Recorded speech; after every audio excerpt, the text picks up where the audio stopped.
Muito bom dia, irmãos. Privilégio, um prazer, uma honra, uma enorme responsabilidade estar aqui nessa manhã, representando talvez o primeiro missionário a ser enviado, a ser adotado pela igreja. E já estou nessa vida há 44 anos.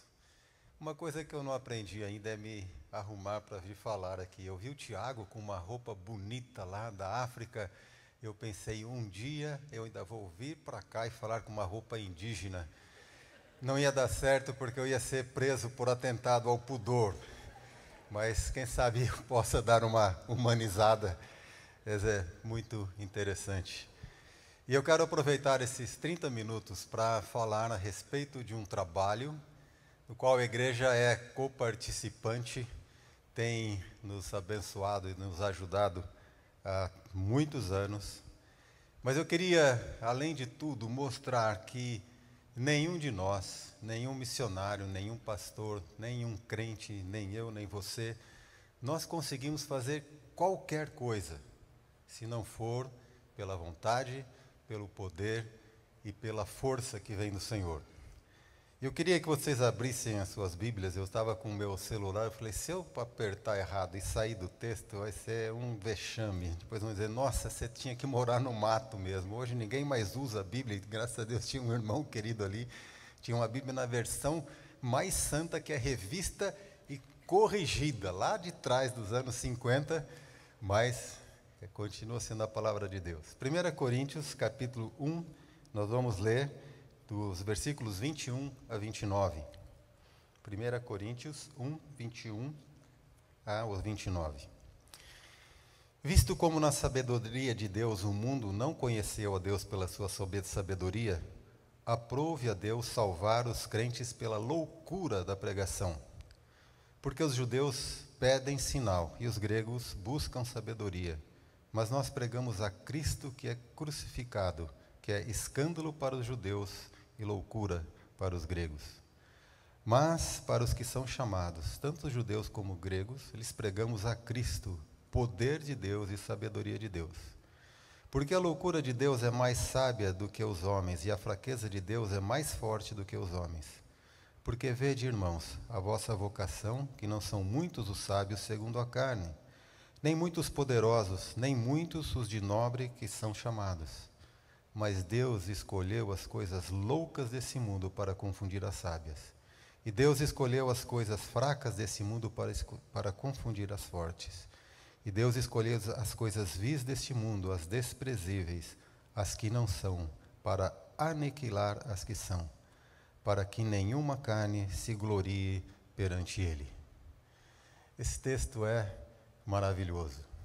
Ele está colocando dentro de uma dimensão bastante fácil de compreender, é que existe uma guerra e que a sabedoria desse mundo, as filosofias desse mundo, as formas de pensamento desse mundo, elas não têm a capacidade de levar o homem ao conhecimento a Deus. Mas que Deus escolheu alguns loucos, como nós que estamos aqui nessa manhã, para que, através de pessoas simples, incapazes, pecadoras, o Evangelho fosse conhecido. E ele fala que os gregos, os judeus procuram sinais, os gregos ou os gentios procuram sabedoria. Mas nós pregamos, nós semeamos a palavra de Deus, que é o poder de Deus para a salvação de todo aquele que crê. Mas a nossa história, dentro dessa perspectiva, é bastante interessante, porque nem Márcia, nem eu estávamos num caminho de trabalho missionário. A Márcia estava fazendo o segundo ano de arquitetura, ia começar o segundo ano de arquitetura na Universidade Federal de Belo Horizonte, Minas Gerais. Eu estava indo para uma escola de medicina e Deus dá uma mudada completa na nossa vida, no nosso rumo, no nosso destino, e graças a Deus por isso. E nós, então, passado um período, nós fomos estudar numa escola e conhecemos um trabalho que se realizava no norte do Brasil através de uma missão chamada Missão Evangélica da Amazônia. E Márcia e eu, então, nos preparamos, estudamos linguística e fomos morar às margens de um rio chamado Rio Mucajaí, no interior do estado, daquela época ainda, Território Federal de Roraima. E foi muito interessante esse nosso início, essa mudança abrupta de vida, de ambiente, porque nós estávamos ali com aquela missão e tínhamos muitas coisas para aprender. Muito. Primeiro, a língua, extremamente difícil, exigiu um período muito grande de tempo, de dedicação para ter acesso àquela língua. E esse conhecimento da língua não poderia ser superficial, tipo cursinho de inglês que a gente faz e faz as provas, porque a gente teria que poder explicar que Jesus Cristo é a propiciação pelos nossos pecados. E teria que explicar, no princípio era o verbo estava com Deus e o verbo era Deus. E não se faz isso sem conhecer a língua profundamente. Foi um tempo bastante difícil que nós conseguimos, pelo poder de Deus, pela atuação de Deus na nossa vida, porque um dos frutos do Espírito é longanimidade. E sem longanimidade, sem paciência, sem perseverança, a gente não consegue aprender a língua. E até hoje, quem fala a língua é missionário. Pouquíssimas pessoas, nem antropólogos, talvez um rapaz que eu conheço que fala bem, porque ele era lá de Roraima mesmo, e foi viver entre os índios, ele fala, mas é já um fruto desse poder de Deus, usando pessoas comuns e simples, para que essa semente fosse plantada ali. Mas nós começamos também a entender um pouco daquela cultura. E aí eu gosto muito de contar essas coisas, porque sempre há uma aura um tanto em volta dos missionários, e vai morar lá, e parece que a gente assumiu assim uma posição espiritual muito elevada, que a gente não peca mais, que nós estamos lá, e coisa maravilhosa. Mas eu comecei a entender que diferença existe entre a teoria que a gente conhece e a prática que a gente vivencia. E essas coisas começaram a acontecer logo nos primeiros meses, os primeiros anos ali, ou logo quando já tinha um certo conhecimento da língua. Uma das senhoras ali, idosas, as velhinhas, ela me adotou na sua família. Como naquela época ainda não havia nenhuma influência externa da sociedade envolvente, nós fomos adotados por famílias ali. E essa senhora me adotou, então ela era minha mãe, e eles levavam a sério isso, né? Chamava de meu filho e tal. E um dia, essa senhora chamada O.S., ela chegou lá na minha casa, e eu já tinha conhecimento da língua suficiente para entender o que ela queria, e ela falou assim para mim: Milton, eu quero vir aqui para orar. Falei: nossa, que bom, vamos orar. E mãe, o que a senhora quer? É porque o meu papagaio fugiu. Ela tinha um papagaio desses grandes que falava muito bem, e eu detestava o papagaio, porque naquela época o papagaio falava mais do que eu, ele era muito sabido. E eu parei para pensar, e eu comecei a fazer os nossos questionamentos, e eu comecei a pensar o seguinte: será que Deus está preocupado com papagaio de índio? Será que eu vou orar aqui por isso, e vai que o papagaio não volta? Já é tão difícil a coisa aqui, e aí vai ficar pior ainda. Está entendendo o que Deus está dizendo quando Ele chamou os loucos, os que não são? E eu comecei então com toda a força a defender a soberania de Deus sobre a natureza. Olha que maravilha de missionário. Deus tem tantas coisas para fazer, e agora eu vou fazer uma oração para papagaio voltar, e papagaio não volta, as asas crescem, ele vai embora e não volta nunca mais. E eu dei uma desconversada missionária, muito bonita, e não orei.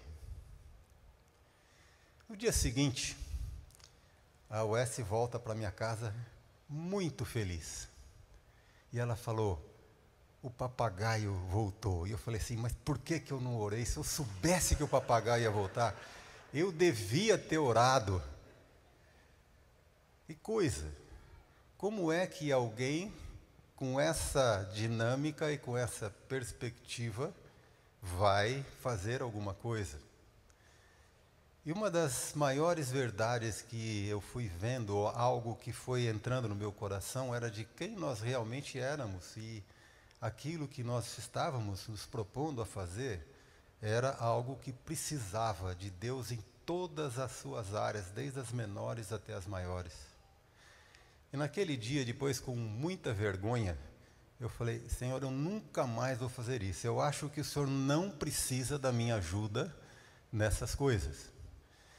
Passaram-se muitos anos, eu contei essa experiência para um pastor amigo meu, Daniel Reis, e ele falou uma frase muito simples que resolveu o problema. Ele falou assim: Deus se interessa por tudo que te interessa. Não importa, para aquela senhora, o papagaio era membro da família. E eu fui lá visitar o papagaio depois. E nós sempre tivemos uma relação um pouco difícil, né? Entre homem e animal e papagaio, mas ele sobreviveu por muitos anos.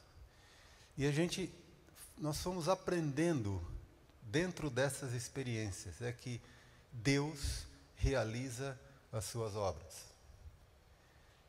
E, na verdade, quando Deus está falando aqui que os judeus pedem sinais e os gregos ou os gentios buscam sabedorias, eu também vi Deus realizar muitos sinais, apesar de mim mesmo. Uma dessas experiências foi na área de saúde. Eu tomava conta da clínica. Quando eu falo tomar conta da clínica, era o seguinte: era um ambulatório muito bem suprido. Nós não tínhamos como nunca tivemos nenhum apoio governamental e nem queríamos depender do governo, porque as coisas mudam, os partidos mudam, e nós éramos totalmente autossuficientes na parte de medicamentos, de aviação, e nós transferíamos doentes, trazíamos de volta, e ficamos assim por mais de 50 anos, até que o Estado brasileiro assumiu o trabalho de saúde nessas regiões. Mas eu me lembro de um dia depois do culto, e eu fiz atendimentos ali. Era uma região endêmica de malária, e nós tínhamos muitos casos de malária e malária grave. E eu estava atendendo ali, fiquei mesmo quase um especialista em malária, né? A gente fazia até o diagnóstico pela clínica médica, né? Com sintomas são tão acadêmicos, né? Você vai acompanhando, a gente fazia a lâmina, mas já dava tratamento. Mas apareceu uma menina da minha família também, e ela estava muito mal. E ela estava tendo convulsões. A malária, ela tem um estágio que, se ela não for tratada, especialmente a malária do tipo falciparum, que é a mais perigosa, ela se aloja no cérebro, ela tem um ciclo, e a pessoa entra em convulsão e leva à morte. E a Elisa, aquela menina, estava nessas condições. E criança com convulsão é um quadro muito, muito triste. E eu fiz tudo o que eu sabia. Dei o quinino, dei a medicação, dipirona, tudo o que se fazia. E usei também um anticonvulsivante, um diazepínico lá nela, como era o padrão, mas ela não melhorava. E aí, eu vi a família, onde existiam já crentes, eles começaram a falar: vamos levar para o pajé. E a gente não interfere nisso se não for algo que a gente queira fazer e fale com a família. E eu falei: antes de vocês levarem, e na verdade o pajé estava vindo, eu falei: eu gostaria de orar por essa criança. Chamei os crentes que estavam ali, porque tinha acabado, era o domingo, tinha acabado uma reunião, e todos nós fomos orando. E eu fui o último a orar. Quando eu terminei a minha oração, eu olhei para a criança, ela olhou para mim e sorriu. Ai, que maravilha! Mas sabe o que eu fiz depois? Aquilo para eles foi uma coisa de Deus. Eles não questionaram. Nossa, que bom, Deus ajudou, aquela criança se recuperou rapidamente. E eu comecei a pensar: será que não foi o benzodiazepínico que eu apliquei? Falei: meu Deus, Senhor, quem que o Senhor mandou para cá? não ora por papagaio, quando ora na hora certa ainda fica com essas dúvidas. Que baita missionário vocês estão sustentando aqui. E de novo eu falei, Senhor, eu nunca mais faço isso. Eu vou orar e eu entrego para o Senhor e é o Senhor que faz. Se o Senhor vai usar o medicamento, aquilo que eu fiz, não importa, mas aquele dia, a partir daquele dia, eles começavam a ir para a clínica e falavam, Milton, ora por ela. E eu orava. E durante todos esses anos nós fomos vendo Deus agir de uma forma tão espetacular, de algo que, em situações completamente impossíveis. E no final dos anos 80, início da década de 1990, foi um grupo da igreja aqui, eu me lembro, foi o Fábio Carrenho, Bruno, Tini, Felipe, não vou lembrar de todo mundo agora. Mas nós fizemos uma excursão ali, foi maravilhosa. Até o Bruno me mandou uma mensagem essa semana dizendo como aquele tempo foi importante para o resto da vida dele, né? Conhecer uma aldeia, ver o que estava acontecendo ali. E nós saímos para caçar. E era uma situação de fome, o rio estava muito cheio, eles não conseguiam sair para caçar, e estavam todo mundo Nike, que não tem nada com a marca famosa, mas significa fome de carne. E nós subimos o rio, encontramos uma anta, mais de 100 quilos de carne limpa, e cercamos a coitada da anta lá. Espero não ofender os sentimentos aí ecológicos de ninguém, também já prescreveu, né? Se for crime, já estou livre. E conseguimos aí então a carne. Só que aconteceu algo muito ruim, porque a anta afundou e o rio estava muito cheio. E foi embora, sumiu. Foi embora mesmo. E o rio, quando está cheio, a correnteza muito forte, você não encontra. E eu me lembro, eu estava com o pessoal da igreja, e eu me lembrei do famoso papagaio. E eu falei, vamos orar? Vamos orar. E a oração era muito simples. Senhor, o pessoal está com fome, estava orando numa língua, eles estão precisando de carne, a situação é muito difícil, o rio está cheio, essa anta precisa aparecer. E nós não sabemos como o Senhor vai fazer isso, em nome de Jesus, amém. Procuramos, descemos até a nossa aldeia, o pessoal foi para casa tomar banho, se preparar para jantar, e o Bruno foi com um dos rapazes, a gente estava com o motor de popa da missão, foi levar os caçadores daquela aldeia rio abaixo, e quando eles estavam já quase escurecendo mesmo, 5h30, 6 horas, descendo muitos quilômetros de onde a anta tinha sido atirada, eles olharam numa parte onde o rio fazia um remanso, um redemoinho, e eles viram a anta. Foi uma alegria, porque nós vivemos numa circunstância de cidade grande e Deus está agindo na nossa vida e às vezes a gente não percebe. Mas quando você está numa situação dessa e você fala de uma situação específica e isso acontece, dá uma alegria. E para eles, para membros dessa igreja, eles viram a oração e levaram aquele monte de carne como se fosse abastecido por uma grande empresa e todo mundo comeu à vontade. E a divisão da caça é muito interessante, todos comeram, mesmo que fosse um pedacinho, aquela anta fez uma alegria imensa para todo aquele grupo. Deus age, é Ele que faz. E são situações típicas de um ministério nessas regiões, mas Ele traz de volta exatamente o que o apóstolo está falando aqui em Coríntios, para que nenhuma carne se glorie perante Ele. Essas são situações da vida do dia a dia. Mas o nosso ministério sempre envolveu também poderes, sempre envolveu oposições ferrenhas. Se você pensar, não existe nada mais politicamente incorreto do que um missionário que trabalha com populações entre os povos da floresta, especialmente naquela região. Nós somos realmente detestados, porque os filósofos, os gregos e os gentios que estão vivendo no nosso mundo hoje, eles continuam a achar que a pregação é uma loucura, especialmente nesses tempos do politicamente correto. Por que vocês vão falar, eles estão vivendo tão bem, eles não precisam de nada,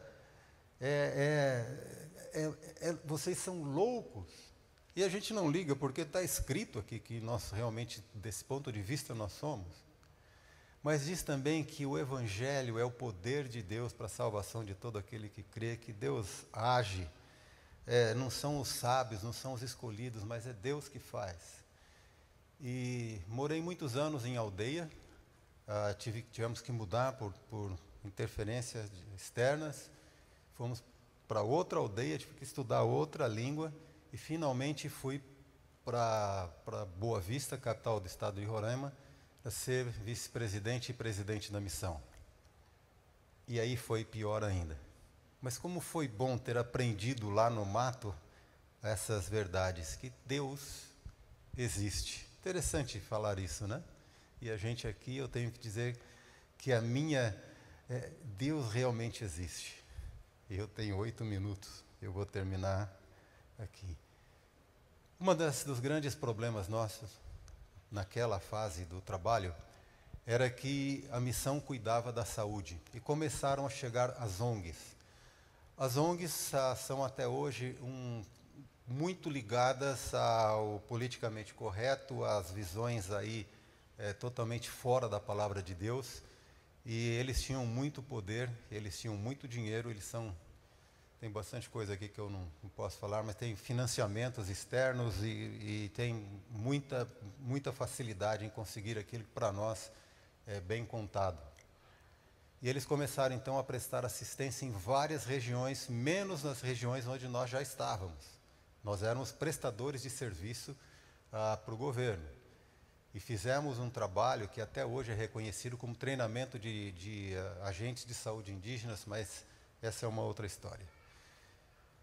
Mas tinha uma área onde nós tínhamos muita dificuldade em chegar. Essa história daria horas aqui de conversa, que nós saíamos de um posto onde tinha aviação, tinha a pista, e nós viajávamos por um pequeno rio, um afluente do rio Urariquera. O rio Urariquera, ele forma o Rio Branco, perto de Boa Vista, ele se junta com outro rio chamado Tacutu, e o Rio Branco é afluente do rio Amazonas, na margem direita. Aliás, se alguém descobrir por que a gente teve que decorar quais eram os afluentes da margem direita, da margem esquerda, Içá, Japurá, até hoje não serviu para nada para mim, só lembro que o Rio Branco é afluente da margem direita do Amazonas.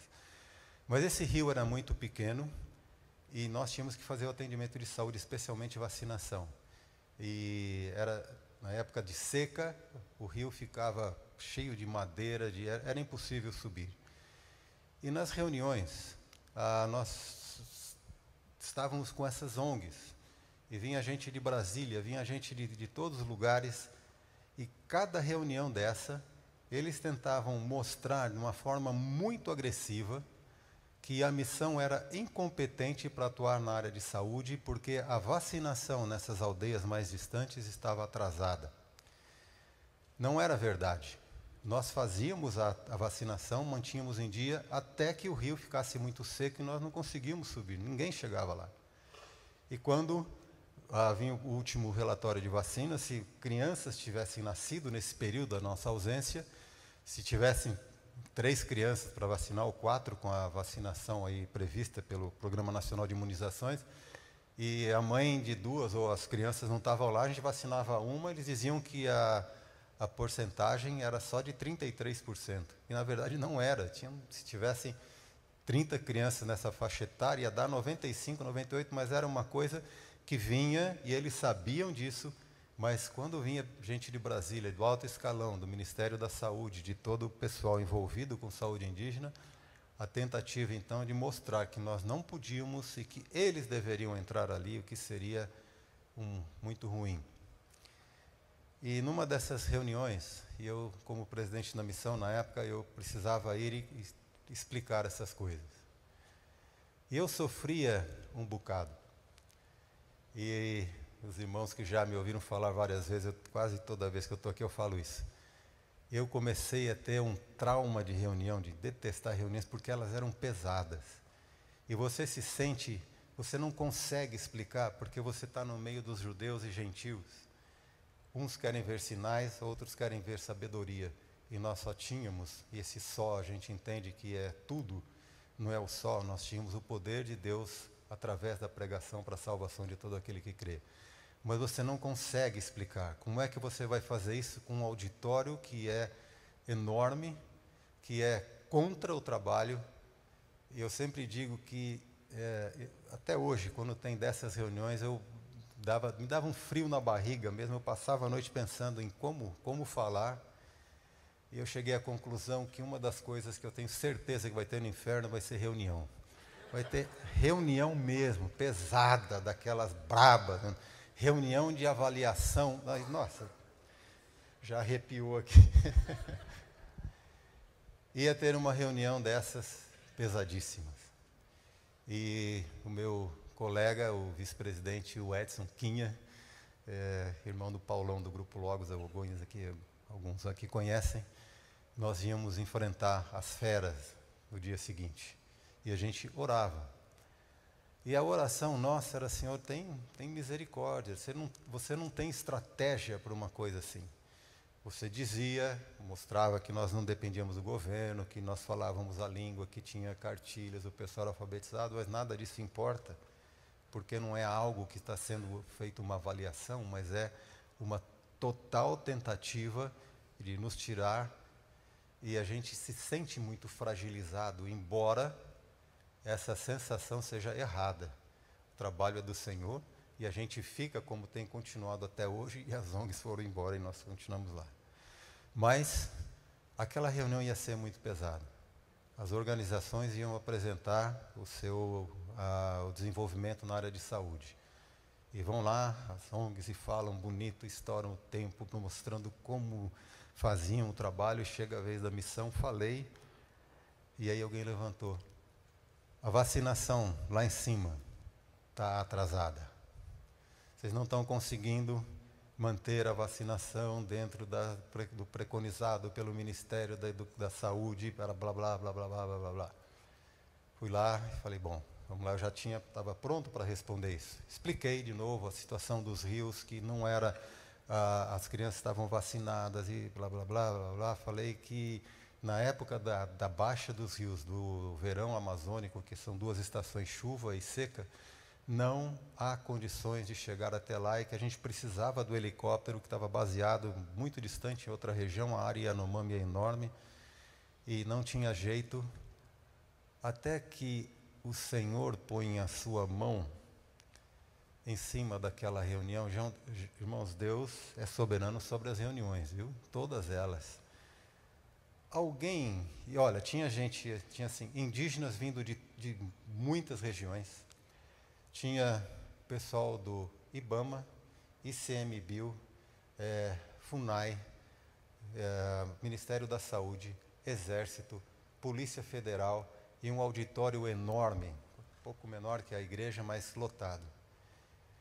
De repente alguém levanta e fala o seguinte: a única solução que nós tínhamos para atender aquele local, dentro daquilo que a missão também fazia na área de saúde, que era importante para nós, para a nossa permanência, era construir uma pista.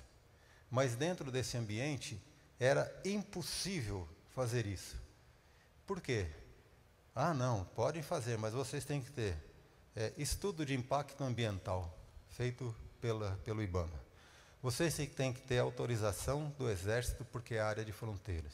Vocês têm que ter autorização da FUNAI, porque é área indígena. Vocês têm que ter... Nunca iriam dar isso para a gente. Além do preço exorbitante que eles iam cobrar para fazer um estudo de impacto ambiental, porque nós íamos ter que cortar árvores. Imagina cortar árvores na Amazônia, missionários fazendo isso.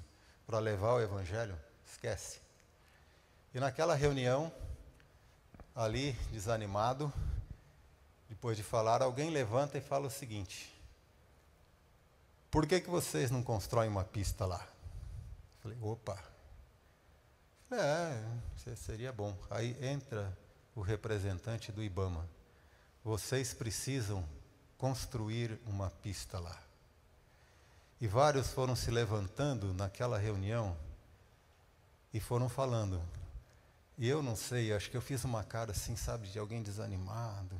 Lá por dentro eu estava pegando fogo. Deus está colocando a pista na cara deles, eles não estão vendo o que vai acontecer. E eu perguntei assim também, bem triste, né? Falei, essa reunião, vocês estão fazendo uma ata oficial dessa reunião? Claro, essa é uma reunião. Ah, muito bem. Irmãos, eu peguei a reunião da ata. E ali naquele meio eu só não gritei, aleluia, glória a Deus, louvado seja o nosso Senhor Jesus Cristo para sempre, porque eles colocaram nas mãos da missão a permissão oficial de todas as organizações na nossa mão para abrir a pista. Essa história é longa. Eu estou terminando de escrever um livro, isso não é propaganda, tá? Mas eu vou contar essas coisas com detalhes e a gente quase morre para chegar lá. Mas hoje naquele local tem pista, tem escola, tem clínica e tem uma igreja. Nós temos irmãos ali, nós temos pessoas que conhecem o Senhor Jesus Cristo. Isso é maravilhoso demais. Porque, para que nenhuma carne se glorie, é Deus quem faz. Se deixasse a minha capacidade, eu sou o homem do papagaio da Índia. Mas quando você está nas mãos do Senhor, eu também sou o homem que recebeu nas mãos a permissão de fazer uma pista. E quantas coisas eu tenho visto Deus fazer. E a certeza daquele versículo quando Jesus diz, sem mim, nada podeis fazer. Mas com o Senhor, agindo o Senhor, quem impedirá? Vamos orar. Senhor Deus, nós te agradecemos, porque o Senhor é realmente o Senhor, o soberano sobre os poderes desse mundo. Nós te agradecemos porque o Senhor escolheu pessoas simples, os loucos desse mundo, as que não são, para envergonhar as que são. Mas acima de tudo, Senhor, nós te agradecemos porque tem sido através de pessoas assim, de todos nós, que o poder do Senhor é manifesto. E quando, especialmente, ó Pai, olhando por essas áreas tão difíceis, tão isoladas, tão carentes, pensar que nessa manhã nós temos irmãos que foram salvos pelo mesmo Senhor que nos trouxe até aqui. E isso é maravilhoso demais para os nossos olhos. Que o Senhor, ó Pai, continue abençoando a igreja que tem participado dia a dia, nesses 44 anos que nós estamos lá, tem estado junto conosco. Isso também, ó Pai, é obra do Senhor. Então, abençoa essa igreja, os missionários que ela tem sustentado, das orações que têm sido feitas, porque, ó Pai, o Senhor conhece cada um de nós, o Senhor conhece a nossa estrutura e sabe que somos pó. Mas nós temos um Deus maravilhoso e soberano. Em nome do Senhor Jesus nós oramos. Amém.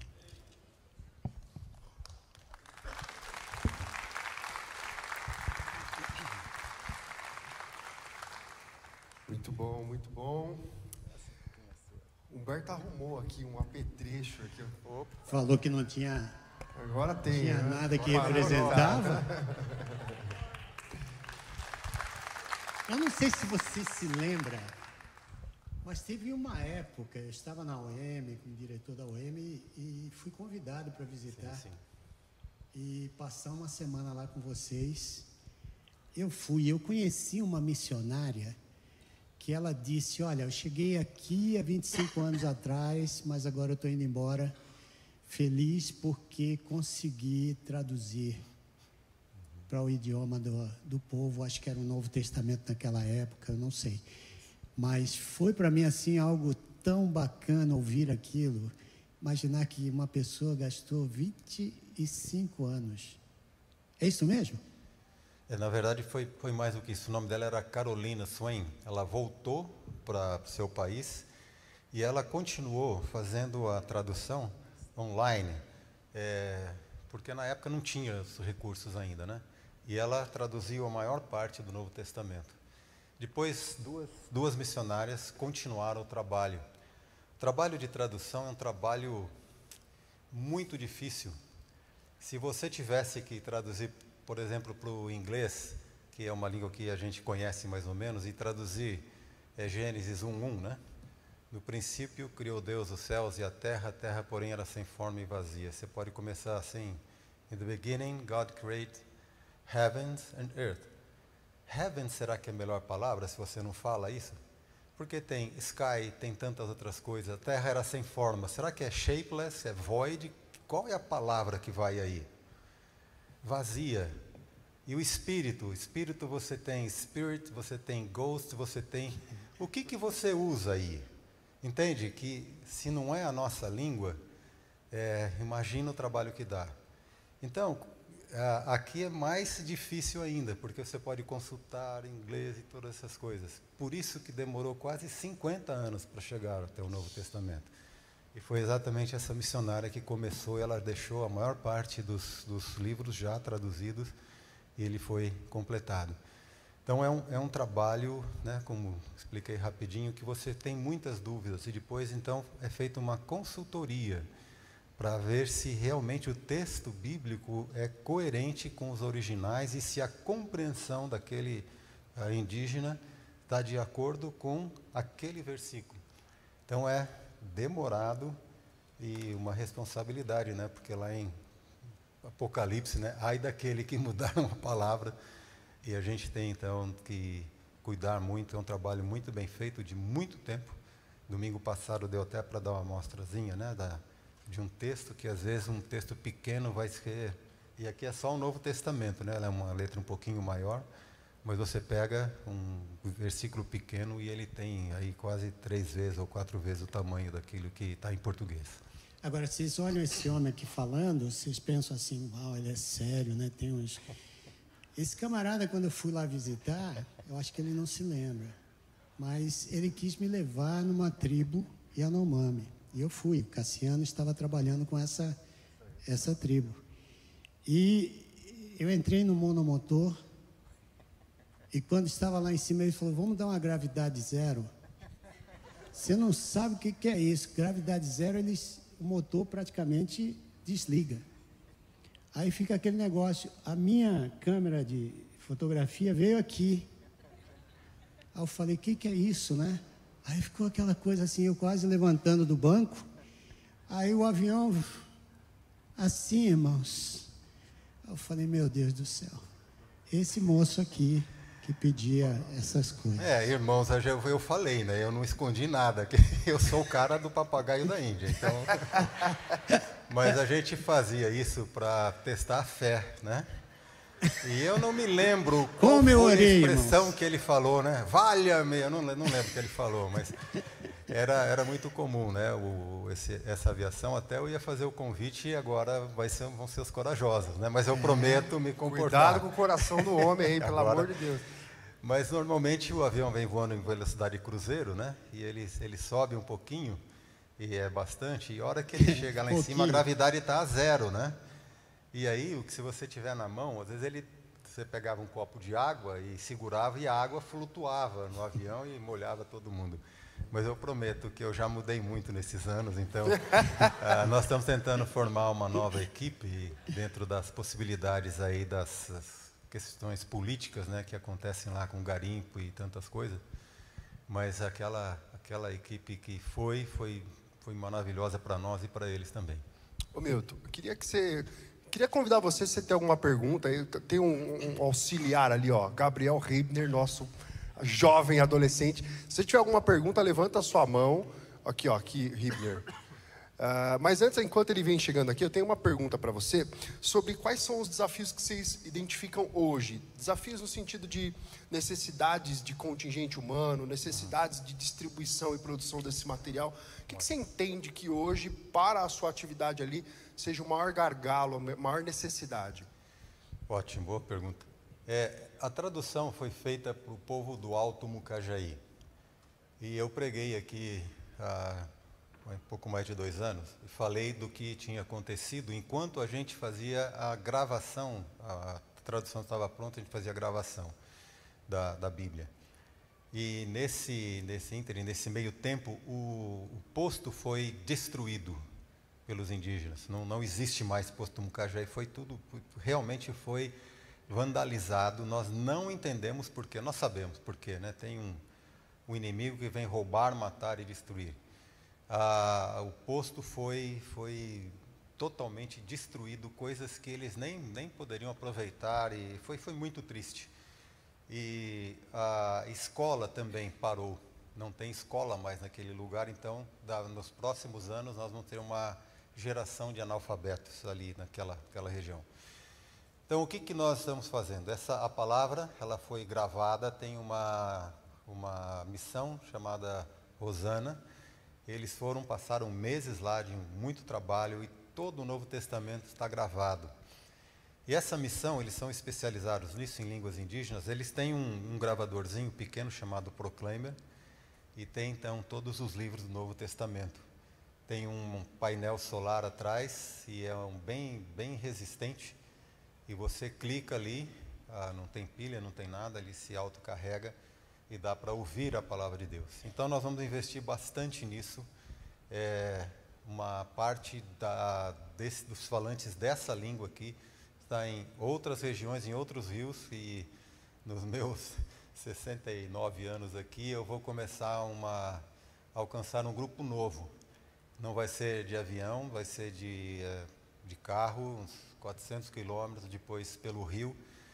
E foi bem na hora que a gente estava muito desanimado com o que tinha acontecido, e agora nós temos um rio inteiro de pessoas falantes dessa língua que vão ter acesso à palavra de Deus.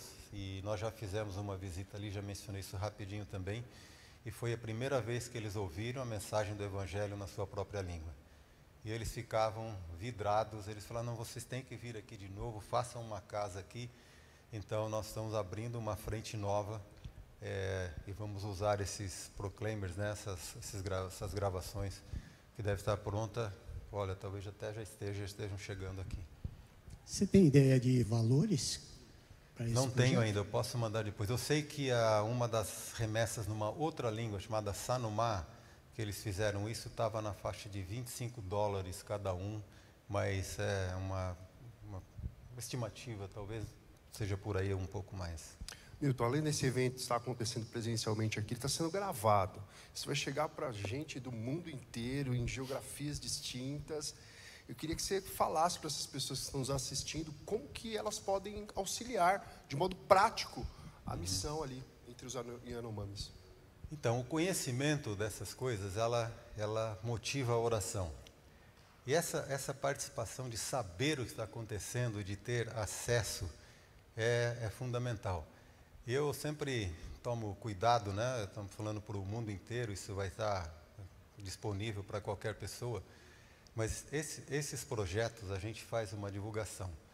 Se você tem interesse, você pode acessar o site da missão, www.meva.org.br, e você vai poder entrar então e participar de alguns ministérios em oração, até num caso desses dos gravadores, se quiser eu quero mandar uma oferta para 2 gravadores, eles vão ser comprados, vão ser levados nas viagens que a gente faz. Então, na verdade, a gente entende muito bem que esse é um ministério da igreja, é uma coisa espetacular pensar que a gente continua lá e que as ONGs tiveram que sair. Quer dizer, a parte frágil éramos nós, mas nós continuamos lá, estamos abrindo mais frentes de trabalho, estamos investindo, gente chamando, e o Senhor realmente é soberano. Amém. Helena, fique de pé, por gentileza. Comunique a sua pergunta aqui para o Milton. Ok, Miltinho, eu já sou uma candidata a tempo para ir, né? Isso. Mas os garimpos aí não tem permitido, né? A minha pergunta é sobre mesmo a língua, né? Você relatou sobre a tradução aí do Novo Testamento. A gente sabe que são muitos idiomas lá. Com essa tradução que você participou, quantos diferentes povos teriam acesso com essa língua? Eu imagino que existe um dialeto, existe uma outra tribo que consiga assimilar, né? Você até mencionou no último culto. Então, a língua Yanomami, se você olhar a questão de linguística, você tem uma árvore, e como se fosse uma árvore genealógica, e ela tem ramos, né? E você tem Tupi-Guarani, você tem Caribe, Macro-G, são áreas que dão origem a várias línguas. A família linguística Yanomami é única, ela vai dar origem a 5 dialetos, são bem parecidos, mas é mais ou menos português para espanhol, português para francês, português para romeno, uma língua latina, mas são necessárias traduções para cada grupo. Então, essa aqui está no Yanomami Ninam, que é o povo do Alto Rio Mucajaí, essas outras regiões que nós estamos alcançando, e também na Venezuela. Essa Bíblia vai servir de base para a tradução venezuelana do Novo Testamento Ninam. Estamos terminando também um dialeto chamado Waicá Central. É bem parecido, mas precisa de outra tradução. E a missão também trabalha com outros grupos, né? Waiwai, Makuxi, em todos eles já tem, pelo menos o Novo Testamento já traduzido. Só na área Yanomami, que é recente, esse Waicá Central é o mais abrangente, vai estar pronto acho que até setembro. Até a Patrícia, ela está aqui em São Paulo, está terminando, faltava só a 1 Coríntios. Então, eles já estão terminando, faz a parte de verificação, de consultoria, e aí vai para a impressão. Ok. E uma segunda pergunta aí, que é mais pessoal, preparando aí para a missão, para o projeto que eu sonho em ir até lá, né? Além de oração, estudar a palavra, o que você recomenda para a gente se preparar, né?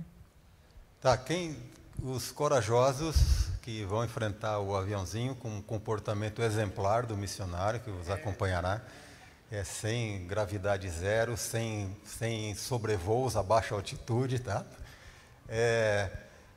Vamos tentar, para o final de agosto, outubro, novembro, formar uma equipe para visitar e ver em loco, né, essas coisas aí tão distantes e diferentes.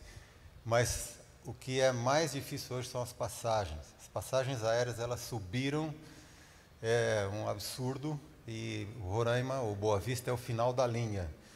E você está mais ou menos refém dessa situação, porque não tem transporte terrestre. Você pode ir para Manaus, mas é uma viagem longa, 800 quilômetros, que daria uma opção de mais voos. Mas você tem que sair dali e geralmente vai ou para Belém ou para Brasília, que é o hub, vai e chega para onde você quiser. Mas a passagem é bastante cara, você não vai até Boa Vista hoje de volta por menos de 5 mil, e se achar umas ofertas aí com milhas, pode baixar um pouco. Então teria que se preparar para isso. Quando chegar em Boa Vista, lá tem a hospedagem da missão, aí é mais tranquilo, vão comer em casa, conhecer os missionários. Vai ter alguém que vai dar uma aula sobre tradução mesmo, é muito legal. E depois nós vamos, então, lá no hangar de Asa de Socorro, e vamos voar, né, para a mata. Geralmente 1 hora, 1h10, 1h20, dependendo de onde for, até 3 horas, até 2h40 de voo. Ok, obrigada, pastor. Muito Tem obrigado. muitas perguntas, mas vou deixar para os colegas. O Hilton vai estar por aí nos corredores, depois Sim, a gente vai sim. ter uma pausa para o café. Você, por favor, procure os nossos missionários, vocês conversarem com eles ali no café. Eu tenho aqui só um comentário, e aí a gente tem que orar por esse homem e vamos para a próxima, né? Mas assim, eu tive participando de um Complay, acho que é isso. Foi uma conferência indígena. E eu fui preparado para falar bem devagar, amém, quer água, agora, amanhã. E quando cheguei lá, descobri que tinha um bocado de índios que já tinham feito universidades, que estavam trabalhando a terra, outros que já eram donos de grandes propriedades, plantando e entrando no ciclo alimentar brasileiro já. É verdade isso? Isso está acontecendo? Nessas áreas, isso refere-se mais ao povo do Centro-Oeste, ele já tem contato há mais tempo. Mas acontece o mesmo em Roraima. E eu sempre digo que se nós não fôssemos uma missão evangélica, a gente já teria ganhado alguns prêmios. Tem uma senhora, chama Jandira, ela é 1,5 m, tem problema de visão, é cega de um olho, enxerga um pouco menos com o outro, enxerga o suficiente para continuar ensinando. E ela começa uma escolinha mesmo, não é um grupo Yanomami, é Yekuana, é outra língua, outra cultura, e ela foi morar entre eles. E ela começa aquela famosa escolinha na beira do rio, coberta de palha, e hoje você tem indígenas já fazendo mestrado na Universidade Federal de Roraima.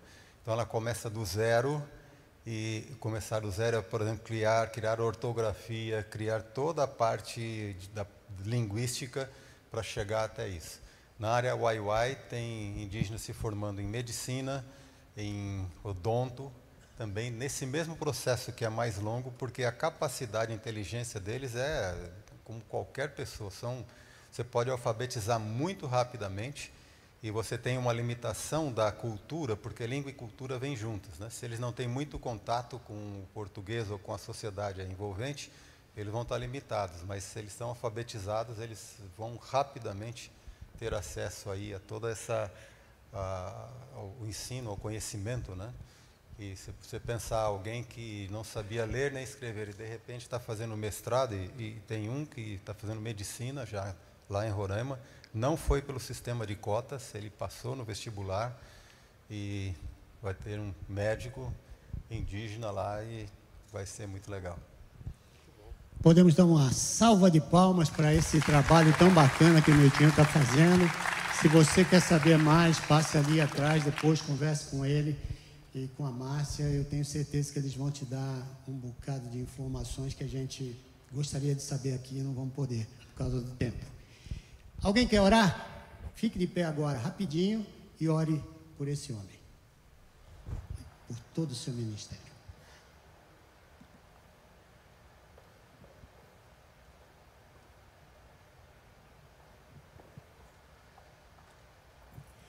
Senhor, quero te agradecer, Pai, porque hoje o Senhor abriu mais uma página de um dos evangelhos para nós e trazendo claramente qual é a nossa missão.